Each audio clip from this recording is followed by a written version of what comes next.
अरे, यहाँ तो बांस हुआ करता था। एक दो बांस फंसाकर ही दुनिया भर के ढोर डंगरों को भीतर आने से रोक दिया जाता।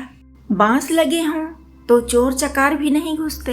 एक झोपड़ी में चुराने को ऐसा होता क्या है कि कोई जुगत लगाए, दिमाग खपाए। पर अब तो बांस की जगह लोहे की जाली वाला फाटक लगा है। 2 पल्ले का फाटक। पल्लों को संभालने के लिए ईंटों के खंभे लगे हैं। बाकी सब सीमाएं तो वैसी ही हैं। पेड़ और झाड़ियों की सीमा बंदी है। परिवर्तन है सीमा के भीतर। पहले की तरह जर्जर नहीं है कुटिया। कुटिया के बाहर 2 तरफ को 2 छप्पर बल्लियों पर टिके हुए। एक छप्पर तले चूल्हा है और दूसरे छप्पर तले गाय। ठीक सामने तोरी, लौकी, धनिया, टमाटर, भिंडी और बैंगन से समृद्ध बगीची। रसोई के छोर पर धरा एक खूब चौड़ा सा पत्थर, जिसका ढाल बगीची की तरफ। इसी पत्थर पर बर्तन मांजे धोए जाते हैं। इसी पत्थर पर दाल सब्जियां धोई जाती हैं। धोती साड़ी से घेर कर इसी पत्थर को नहान घर बना दिया जाता है। बाल्टी, पीपे, डिब्बे कतार लगाए रखे रहते हैं। सूरज उगने तक ये सब भर दिए जाते हैं और खाली होने पर फिर से भरे जाने को आतुर हो जाते हैं। इन डिब्बे बाल्टियों के पानी के साथ छप्पर तले वाली गाय का गोबर पाकर बगीची बहुत खुश होती है। इतनी खुश कि नित्य वरदान देती रहती है। आज लौकी तो कल तोरी, आज भिंडी तो कल बैंगन। छप्पर तले जो सिलबट्टा धरा है ना, उस पर हर दूसरे तीसरे दिन चटनी पीसी जाती है। टमाटर अधिक तो चटनी भी अधिक। अधिक चटनी पास पड़ोस में चटखारे दिलाने चली जाती है। ये जो खंभे हैं गेट के और जो लोहे की जाली का फाटक है, सब उधार से बने हैं। पड़ोस का रघु लोहे की दुकान पर नौकर है। अपने जीवन भर की जमा पूंजी से उसने 2 कमरे का पक्का घर बना लिया तो कुछ ईंटें बच गईं। उसने ही सुझाया था अपने पड़ोसी रिश्तेदार को कि इनसे तुम गेट बना लो। दुधारू गाय है, 1 लोटा दूध रोज पहुंचा दो। हर हफ्ते 1 टोकरा कंडे भी पहुंचा दो तो चुक जाएगा उधार। इधर चुकाने वाले खूब मुश्तैद। हर दिन 1 लोटा दूध, हर हफ्ते एक बड़ा सा छबड़ा भर गोबर के उपले और ब्याज में शाक भाजी अलग से। हफ्ते भर में 1 दिन छाछ बनती है तो लोटा भर वह भी इधर से उधर चली जाती है। इस कुटिया की समृद्धि और दरिद्रता जो भी थी, पहले सामने की तरफ ही हुआ करती थी। यानी झोपड़ी की पीठ अपनी पिछली सीमा पर टिकी थी। झोपड़ी के पीछे की तरफ पट्टीदारों की जमीन थी। उस जमीन में भी एक झोपड़ी थी और उसकी सीमाएं भी बाड़ और झाड़ियां तय करती थी। 2 आम और 1 नींबू के पेड़ वाली उस धरती का स्वामित्व कुछ समय पहले ही बदला है। पुराने स्वामी ने जमीन बेची ताकि शहर जाकर बहू बेटे के साथ रह सके। उदयपुर शहर में बेटा एक हलवाई के साथ काम करता है। पहले वहाँ बर्तन मांजा करता था, लेकिन अपनी योग्यता बढ़ा बढ़ाकर अब वह हलवाई का सहयोगी बन गया है। मिठाइयाँ बनाता है, खूब मेहनत और ईमानदारी से काम करता है। समझदारी से मालिक के व्यवसाय को बढ़ाता रहता है। इसीलिए मालिक ने अपना पुराना मकान उसे बेच दिया है। उस घर का आधा दाम देकर अब इधर का पूरा परिवार उस हलवाई की सेवा कर रहा है। उसमें ही बाकी पैसा कट रहा है। इधर सब बेचकर वे तो चले गए, उदयपुर में रम गए। इधर नए स्वामी ने बदलाव कुछ नहीं किया, बस बीच की सीमा रेखा मिटा दी। पत्थर और मिट्टी की सीमा रेखा को मिटाना भला क्या कठिन काम है। आम के दोनों पेड़ों पर बहुत अच्छी फसल आई। जो लोहे का गेट लगा है ना, उसका सब उधार आम ने चुका दिया। खंभों का उधार गाय ने चुकाया और लोहे के पल्लों का उधार आम ने। खंभों में जो सीमेंट लगा था उसका दाम नींबुओं ने पूरा कर दिया। 3 पेड़ों वाली छोटी सी धरती पर जो थोड़ा बहुत घास उगती है, उसे चरने में गाय उतना समय बिता देती है जितने में उसकी मालकिन चूल्हे पर काम करती है। वैसे मालकिन एक और भी है जो खुद को सेविका ही कहती है।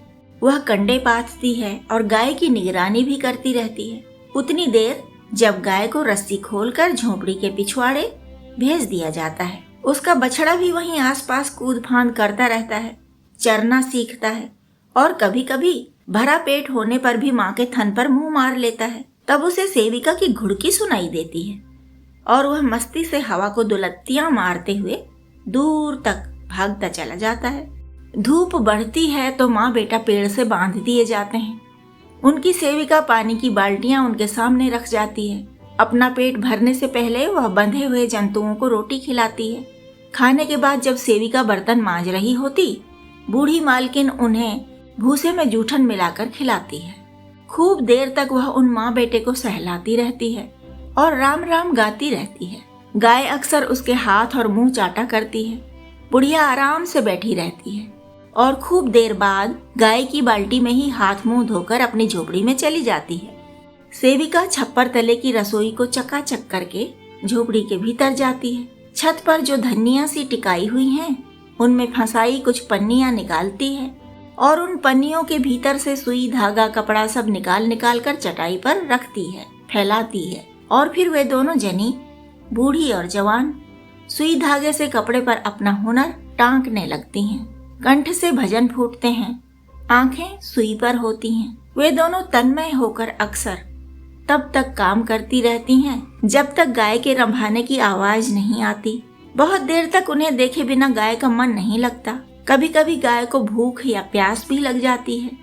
तब सेविका उठती है, गाय की सेवा टहल करके फिर अपने काम में लग जाती है। शाम को घर की सीमा से बाहर खाली पड़ी जमीन पर गाय को खूब लंबी रस्सी से बांध दिया जाता है। तब सेविका खाली पड़े बर्तनों को सामूहिक चापाकल से भर भर कर लाती रहती है। बाहर भीतर के इस आने जाने में गाय की निगरानी भी होती रहती है। बूढ़ी औरत कभी सो जाती है, कभी काम करती रहती है, कभी झोपड़ी से बाहर निकलकर किसी से बतियाने लगती है और कभी कभी बगीचे की गुड़ाई सफाई करने लगती है। ज्यादातर तो उसका ध्यान भी गाय पर ही होता है। वही तो उनकी सबसे बड़ी निधि है, उनकी लक्ष्मी। बुढ़िया गाय पर ही नहीं, उसके गोबर पर भी नजर रखती है।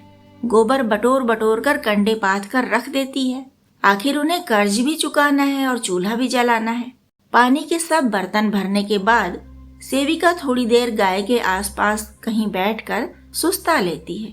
कोई आसपास हो तो उससे बतिया भी लेती है। कभी कभी बुढ़िया गाय की निगरानी के लिए बाहर रहती है तो वह झोपड़ी में जाकर कथरी सीने का काम करने लगती है। बूढ़ी माई गांव में लेन देन के काम भी इसी बीच तय कर देती है। अक्सर लौकी देकर भुट्टे ले लिए, आलू ले लिए, भाजी तरकारी उन्हें खरीदनी नहीं पड़ती। ऐसे ही जुगाड़ बन जाता है। आटा, चावल, दाल, मसाले और नमक खरीदने पड़ते हैं। किराने वाले की गौशाला साफ करने का जिम्मा लिया है इसके लिए। कभी कभी फसल कटाई पर भी कुछ दिहाड़ी कर ली जाती है। दिन भर किसी के आलू खो दे तो झव्वा भर आलू के साथ कुछ नकदी भी मिल जाती है। अपनी बगीची के टमाटर, धनिया हर चीज का स्वाद बढ़ा देते हैं। मसाले का अधिक खर्च नहीं है। कभी कभी ही सिल पर मसाला पिसता है। चटनी ही चावल रोटी को बहुत स्वाद दे देती है। हफ्ते में एक दिन छाछ बनती है। मिट्टी की मटकी में रखकर उसे 2-3 दिन चला लेती हैं वे। टटकी छाछ पड़ोसियों को भी मिलती है।